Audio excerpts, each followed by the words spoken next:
The on-course tip we're going to do now is just explaining a little bit the focus that you need when you're playing a shot. What I tend to see is again, because of the help of the driving range, everything's very square, everything's sort of lining you up correctly. When I get on the golf course with people, one of the things they're quite poor at is aiming. And what generally happens is golfers look at the result they want, which is on this hole, we're at the 6th hole here at Corinthians, a 410-yard par 4, and they're just happy to get the ball down the fairway.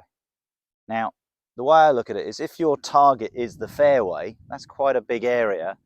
And if you're not focusing on exactly where you want to go, that big area, if you just miss it, you're now in the rough, you're now in the trees. So what I get my golfers to do is really pinpoint where they want to exactly go towards in the intended target. So we just happen on this tee box here, in the distance we can see some houses. And right in the middle of the fairway for me, there's a house with a sort of a white gable, white end of the house. And even if I look closer to that, there's a window. Now you might think, wow, are you that precise? Yes, you are. Because if your focus is on that window and you miss it now by a few yards, you're still going to hit your fairway. So the big thing I want you to do, think, make the target as small as possible. If you miss it, you're still probably going to be on your fairway, or if you're playing into a green, make the target small, you may still end up on the green. If you make the target big and miss that, now you're making the problem bigger.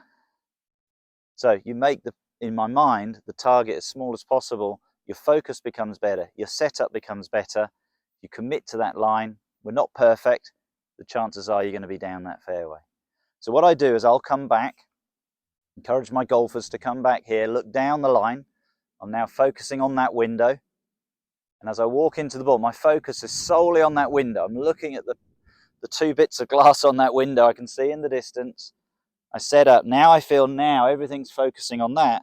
I'm just going to commit to that idea. If from there I can commit to that swing through that line, we go. Well, I've hit it on the left edge of the house. I've missed my target probably, as we look at it, by 5 feet. So I'm watching my ball end up camber of the fairway, left edge of the fairway. I've hit that probably 260. I've left myself now about 150 into the green. By making my target small, it made the fairway big. You do that, you're going to hit more fairways.